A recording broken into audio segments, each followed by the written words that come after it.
કોઈ પણ સંબંધ ખરેખર સ્વસ્થ છે કે નહીં એ સવાલ ક્યારેક ને ક્યારેક બધાના મનમાં આવે જ છે.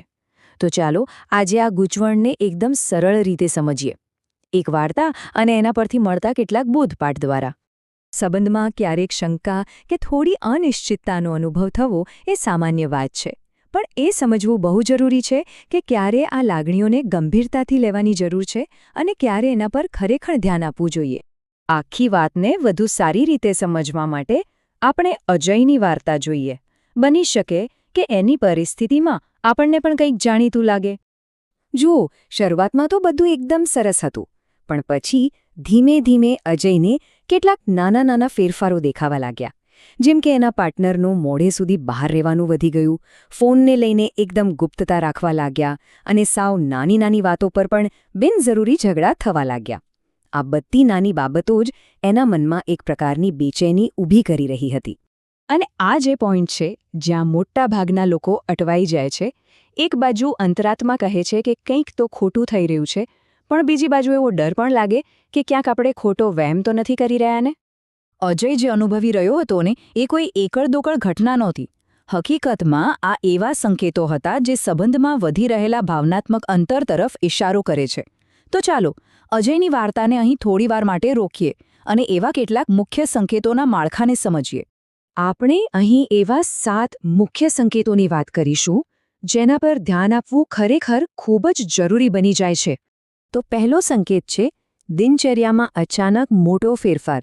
માની લો કે જે વ્યક્તિ હંમેશા સમયસર ઘરે આવતી હોય એ કોઈ સ્પષ્ટ કારણ વગર જ વારંવાર મોડે સુધી બહાર રહેવા લાગે. આ એક નોંધપાત્ર ફેરફાર છે. બીજો સંકેત છે વારંવારની અપ્રામાણિકતા.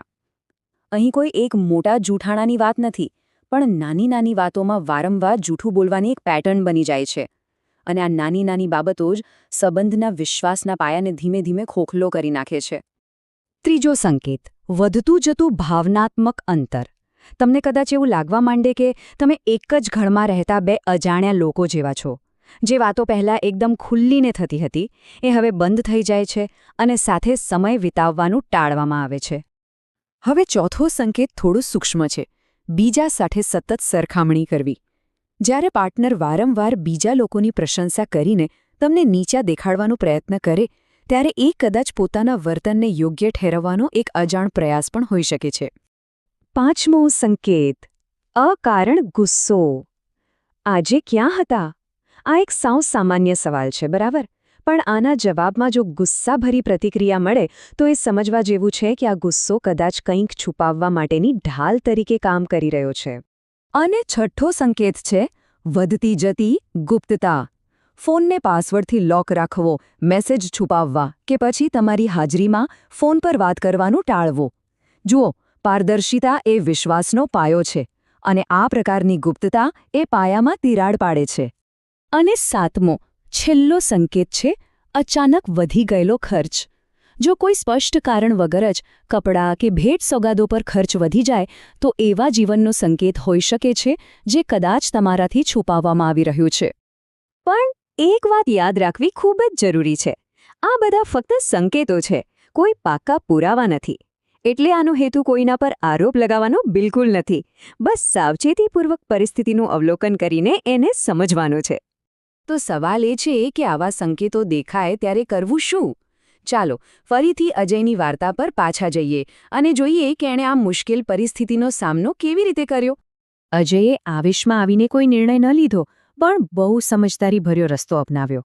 એના 4 પગલાં હતા. પહેલું, મનને શાંત રાખ્યું જેથી સ્પષ્ટ રીતે વિચારી શકાય. બીજું, ઉતાવળમાં કોઈ નિર્ણય પર પહોંચ્યા વગર ફક્ત વર્તનની પેટર્નનું અવલોકન કર્યું.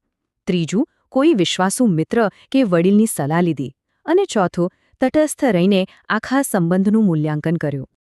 આ આખી વાતનો સાર આ એક વાક્યમાં સમાયેલું છે.